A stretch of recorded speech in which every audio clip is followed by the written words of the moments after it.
स्त्री कोणत्या प्रकारे सहभागी होते?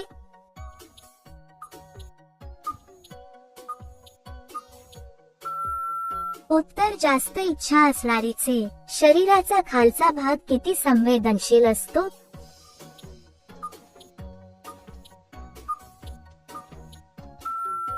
उत्तर खूप संवेदनशील. समोरची जागा कमी असल्यास काय करावे?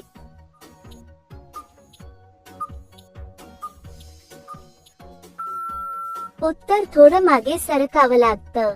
हळू सुरुवात केली तर का चांगली असते?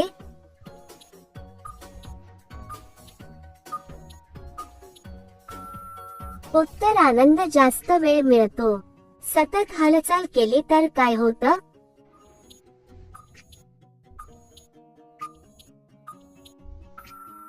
उत्तर दम लागतो. थोडं थांबून केल्यावर काय फरक पडतो?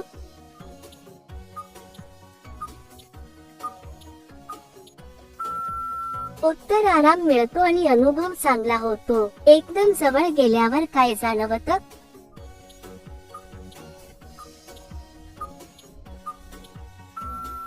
उत्तर उष्णता. उंच सोबत करायला मजा येते की बुटकी सोबत?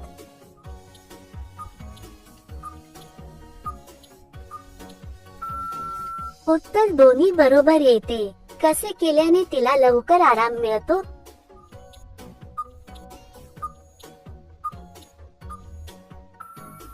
उत्तर हळू आणि समजून.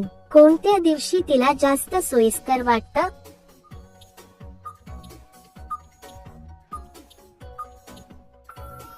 उत्तर ज्या दिवशी तिची इच्छा जास्त असेल त्या दिवशी. सगळ्यात जास्त चांगलं कधी वाटतं?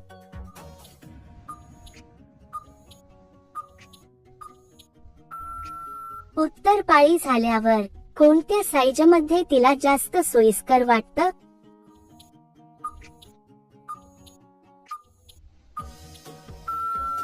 उत्तर ज्या साईजमध्ये तिला आराम वाटतो तोच योग्य. तिला कोणत्या पद्धतीने जास्त आराम वाटतो?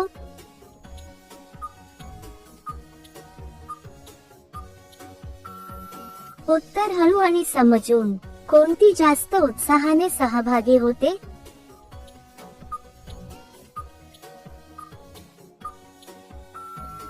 उत्तर जास्त इच्छा. कसे केल्यास तिला भरपूर आनंद मिळतो?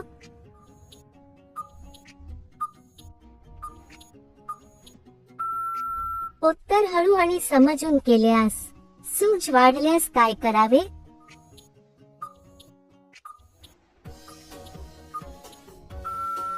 उत्तर काही दिवस विश्रांती. वहिन्यांचे मागचे भोक मोठे का असते?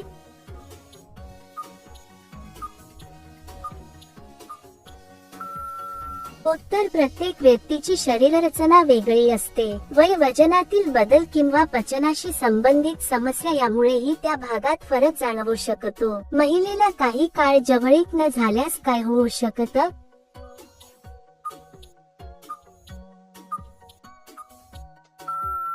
उत्तर शरीरात बदल होऊ शकतात, त्यामुळे काळजी घ्यावी. कोणत्या गोष्टीने ती लगेच खुश होते?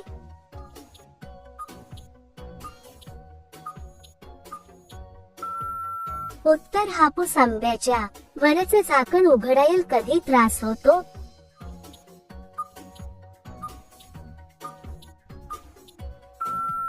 उत्तर खूप दिवस वापरलं नसेल तर?